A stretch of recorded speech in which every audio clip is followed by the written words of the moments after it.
Ils sont de tous les combats. Micro et caméra à la main, ils couvrent la progression de leurs forces armées vers Mossoul, la bataille finale. Bonjour tout le monde, comment va le moral?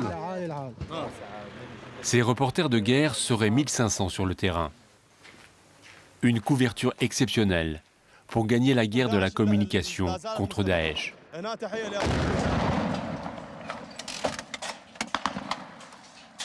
Ali, fais attention, c'était une voiture piégée. Tu as filmé? Ces soldats de l'information accompagnent les troupes en première ligne pour filmer les combats au plus près. Patriotes et fiers de leur drapeau, ils invoquent Dieu pour les protéger. Héros d'une télévision de guerre qui vante leur courage et leur prise de risque, ils sont les acteurs d'une télé-réalité qui diffuse parfois leur propre mort en direct.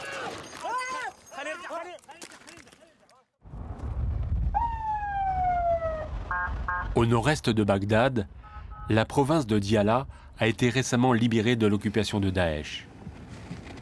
Les villages sont sous contrôle, mais des groupes de djihadistes sont toujours actifs dans le désert.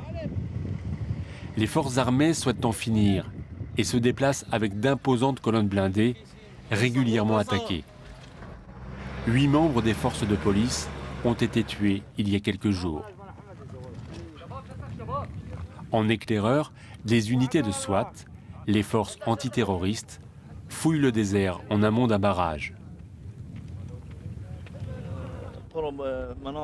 Ali Jawad, journaliste de la chaîne Irakia, en équipe avec le caméraman Ali Abid, couvre cette opération. Qu'est-ce qui se passe ici? Sur la zone, nous avons trouvé des motos, des fusées et aussi des armes.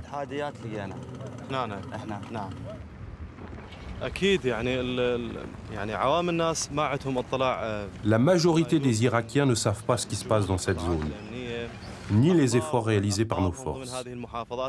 C'est une zone isolée, coupée du monde. Leur seul moyen d'avoir l'information, c'est grâce à nous.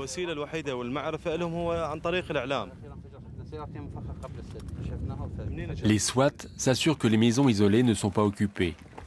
C'est toujours dangereux car souvent, le portail d'entrée ou l'intérieur de la maison est piégé. Depuis l'offensive de Daesh il y a 2 ans, les 2 reporters ont visité des centaines de maisons comme celle-ci.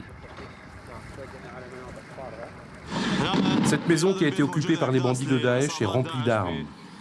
Dans Fallujah, ils filment des caches de munitions, mines anti-chars, mortiers artisanaux abandonnés par l'ennemi lors de leur fuite vers le centre-ville.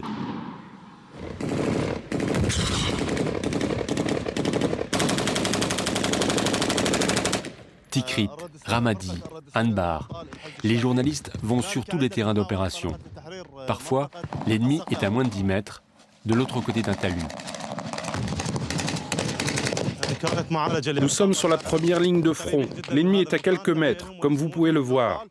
Les reporters ont vu des milliers de familles irakiennes abandonner leurs maisons et fuir les combats sous les balles de Daesh. Ce jour-là, à Seklawiya, la peur se lit sur les visages. À l'abri des tirs, les habitants pensent être en sécurité. Mais un djihadiste se mêle à la population et se fait exploser. L'ennemi envoie ses candidats au suicide par centaines. Ali, filme, devant. Des voitures bourrées d'explosifs se précipitent sur les colonnes blindées pour ralentir la progression des forces armées.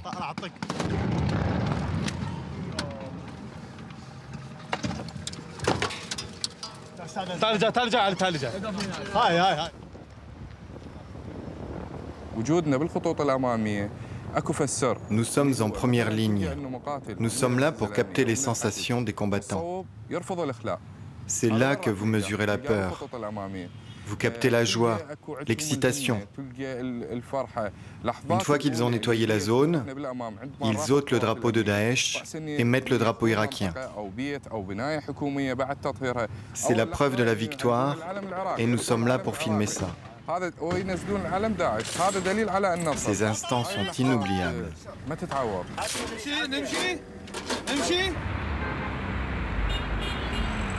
Ce soir encore, le caméraman et le présentateur sont sur la route. Ali Jawad appelle ça une mission, pas un reportage. J'adresse ce message à nos forces des premières lignes, que ce soit aux héros de notre armée ou aux milices populaires. Je veux que ce message soit un encouragement fort pour nos troupes, mais aussi je veux qu'il casse le moral de nos ennemis. Daesh regarde toutes nos émissions et ne peut empêcher la population sur leur coupe de faire de même. Si Dieu veut, j'espère qu'il y aura bientôt plus que la grande ville de Mossoul à libérer. Dans cette attente, j'ai vraiment un sentiment de joie et d'espérance. Je suis fier de mon travail.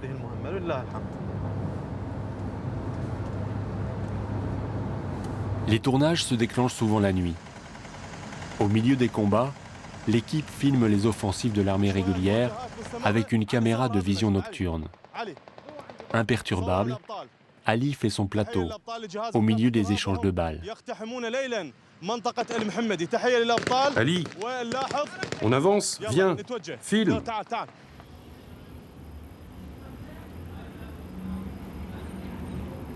Ce soir, tout est calme. Comme souvent, l'équipe dort dans une caserne en attendant d'être menée le lendemain sur le terrain par les militaires.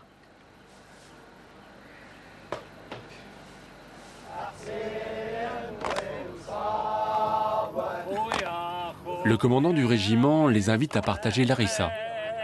Nous sommes en pleine Ashura, la fête qui marque le début du calendrier musulman, et il faut respecter la tradition. L'harissa est un plat sucré à la cannelle, partagé avec les plus pauvres. Un temps de pause pour Ali, qui participe à la préparation.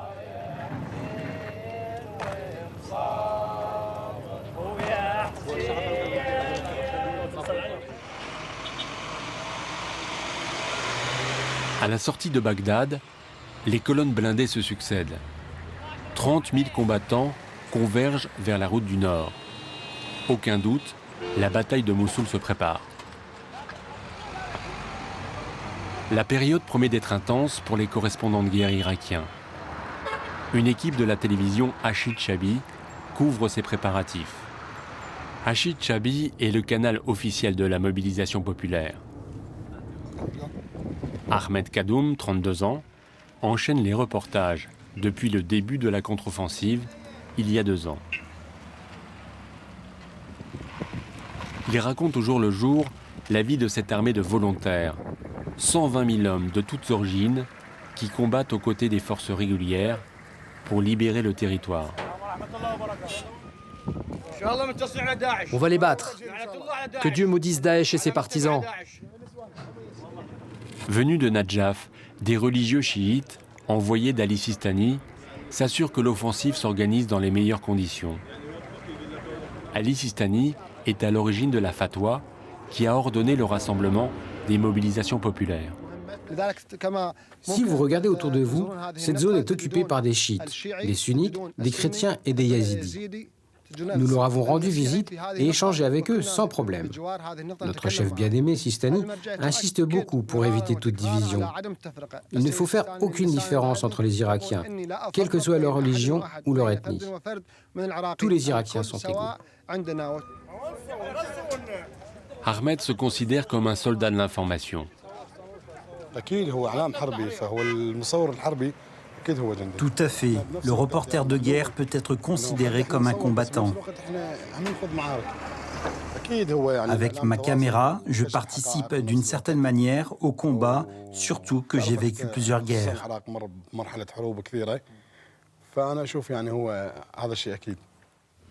Le reporter de guerre est un atout pour le moral des troupes et pour la victoire.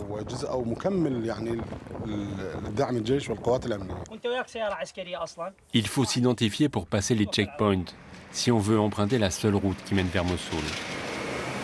Ce mince corridor est stratégique car il mène à un aéroport, base arrière pour la libération de Mossoul. Officiellement libérée, cette voie d'accès n'est pas sûre. Des soldats gardent la route et ça ne suffit pas pour protéger les véhicules. Les casemates sont régulièrement attaqués par de petits groupes de djihadistes. Daesh est en face de vous, à droite, sur les hauteurs là-bas, à 4 ou 5 kilomètres. On peut les atteindre avec l'artillerie. Les soldats sont fiers d'accueillir Ahmed.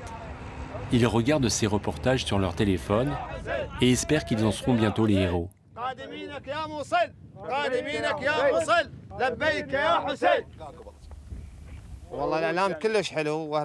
Les médias sont super. Ils nous soutiennent moralement. Ils sont puissants et nous donnent de la force. Nous avons un moral d'enfer. Des bénévoles venus de tout le pays assurent la logistique. Ils préparent des repas et tous ceux qui veulent se restaurer peuvent s'arrêter.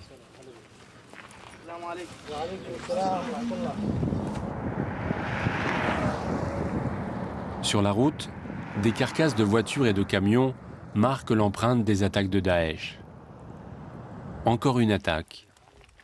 La cible était une casemate non loin d'ici, mais la voiture bourrée d'explosifs a manqué sa cible.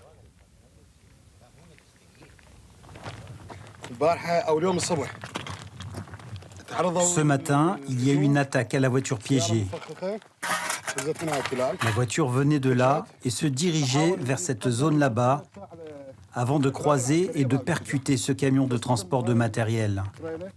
L'explosion s'est déroulée ici même. En raison de l'attaque, la route est fermée à la circulation. Impossible d'aller plus loin. Nous repartons en sens inverse.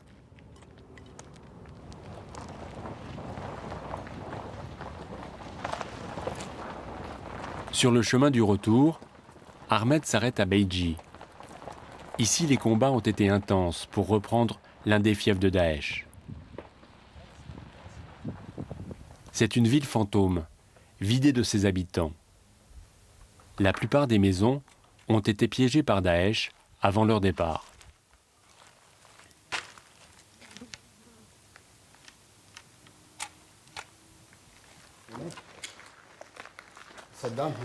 Nostalgique de l'ancien régime et opposée au pouvoir chiite de Bagdad, la ville a fait allégeance à Daesh.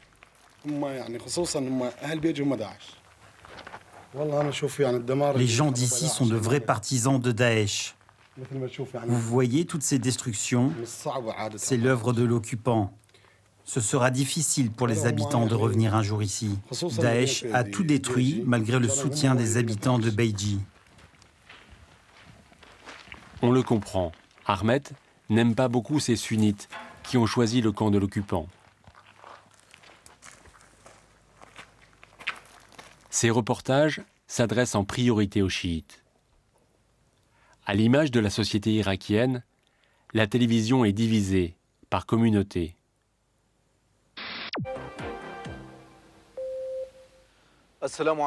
Plus de 40 chaînes de télévision émettent désormais sur le territoire.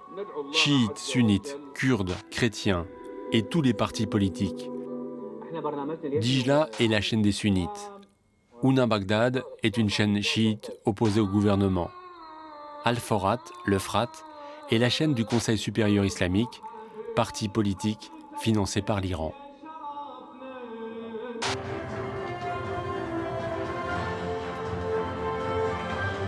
Même source de financement pour la télévision Al-Ghadir. Les fonds viennent aussi de l'Iran voisin. La tenue de la présentatrice ne laisse aucun doute à ce sujet. Je vais vous faire visiter la rédaction. C'est l'un des départements les plus importants. Ici, on rédige et on organise les différents sujets à diffuser. Le directeur assume ce financement. Dans son bureau, le portrait d'Ali Khamenei, guide suprême de la révolution islamique iranienne. Al-Ghadir se consacre exclusivement à la cause des chiites.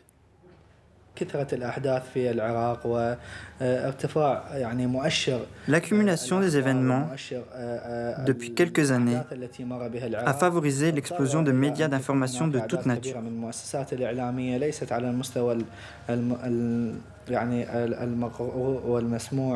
Pas seulement les médias traditionnels, mais aussi les réseaux sociaux et surtout l'information web. Tous ces médias essaient de toucher le public le plus large possible à travers l'Irak.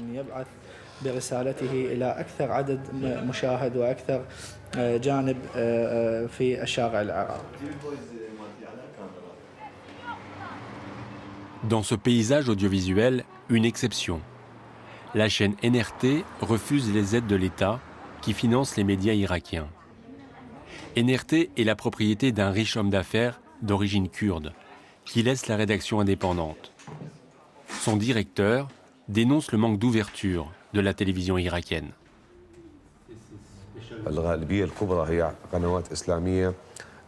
La grande majorité des chaînes d'information sont liées au parti islamique, au parti de gouvernement et à certaines milices militaires. Les médias réellement indépendants sont très minoritaires en Irak. Notre chaîne, NRT, est vraiment indépendante. Et depuis que je suis à sa tête, je n'ai jamais connu de censure.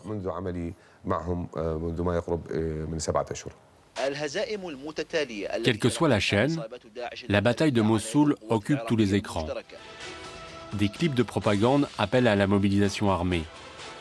Une offensive médiatique très efficace pour enrôler les hommes dans les forces de mobilisation populaire. C'est une réponse à la redoutable communication de Daesh. Ces derniers mois, la fréquentation des sites djihadistes est en chute libre.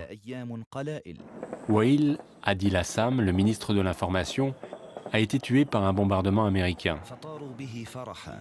Dans son émission vedette, l'organisation recycle désormais ses images les plus choquantes.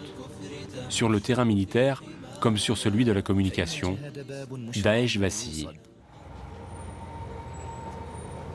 La chaîne nationale Irakia s'est muée en télévision de guerre. Nous retrouvons Ali Jawad, son présentateur vedette. Chaque semaine, il produit Riposte, un programme de 52 minutes, très regardé par la population et les forces armées. Montage serré, musique efficace, un véritable film d'action en situation réelle.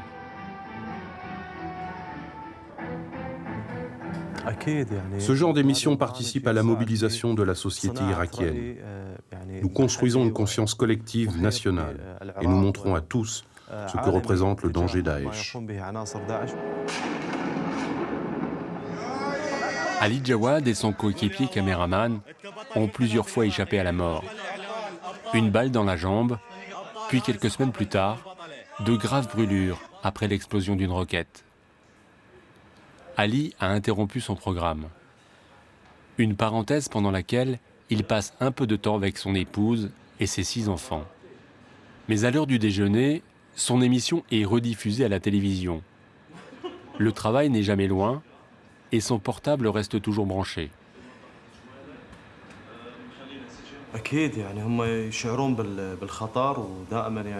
Bien sûr, mes enfants ont peur quand ils me voient dans l'émission sur les champs de bataille. J'essaye de les rassurer, de leur dire que la situation est sous contrôle, qu'il n'y a pas de danger.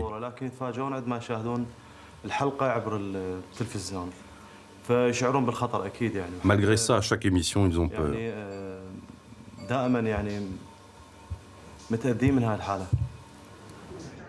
À côté de ses récompenses, la photo de son meilleur ami, Ali Mahmoud, un caméraman qui partageait toutes ses missions. Il a été tué quand Ali a été blessé.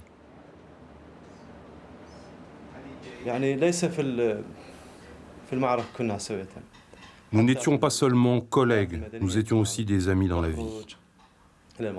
Nous sortions au restaurant, nous allions ensemble chez des amis, nous partions nous promener. Sa mort m'a beaucoup touché. Je l'aimais beaucoup.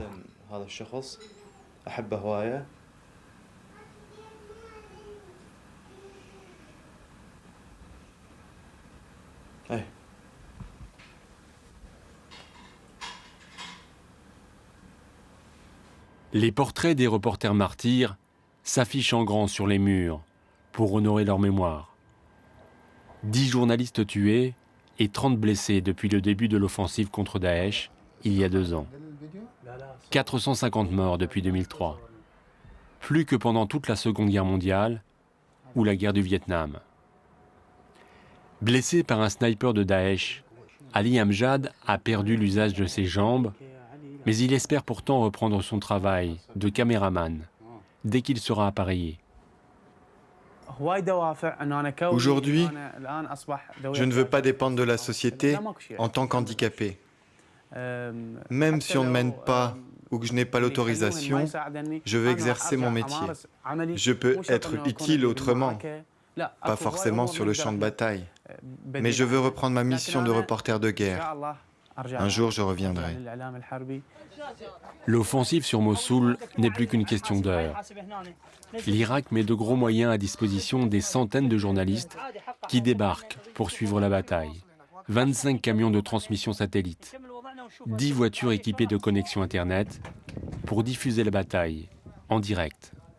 Le service de presse de la mobilisation populaire met à disposition tous les moyens nécessaires à la diffusion de l'information pour montrer la vérité sans aucune censure, afin que le monde entier puisse prendre conscience de ce que représente Daesh. Les premières heures de la bataille sont diffusées en direct sur Facebook et commentées instantanément par les internautes. Quelques panaches de fumée, un village au loin. Il n'y a pas grand-chose à voir. Mais les journalistes de la télévision turque Rudao, comme ceux d'Al Jazeera, tiennent l'antenne pendant des heures, répondant en direct aux commentaires des internautes. Comme à leur habitude, Ali Jawad et le caméraman Ali Abid sont sur le front, au plus près des combats qui s'engagent dans les villages autour de Mossoul. L'équipe accompagne les forces de police qui fouillent les maisons à la recherche de l'occupant. Daesh a déserté le village et abandonné les positions les plus avancées.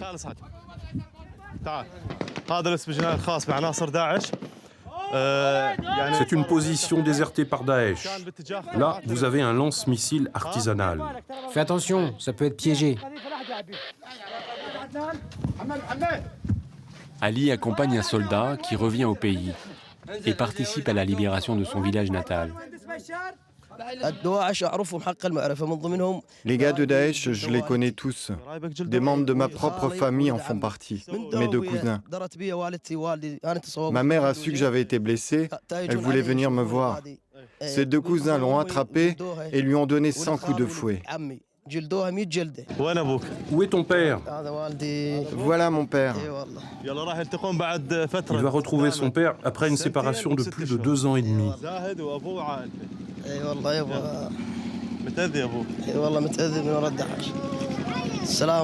Bonjour.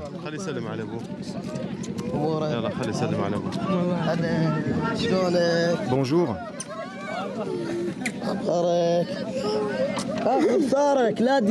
Ne pleure pas. N'aie crainte, sur Dieu, je te vengerai.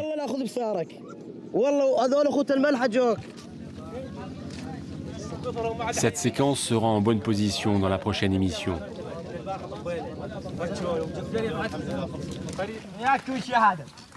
Couvrir la guerre apporte chaque jour son lot d'émotions fortes.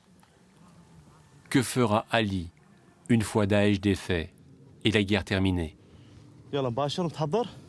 On y va. Il n'est pas encore temps de répondre à cette question.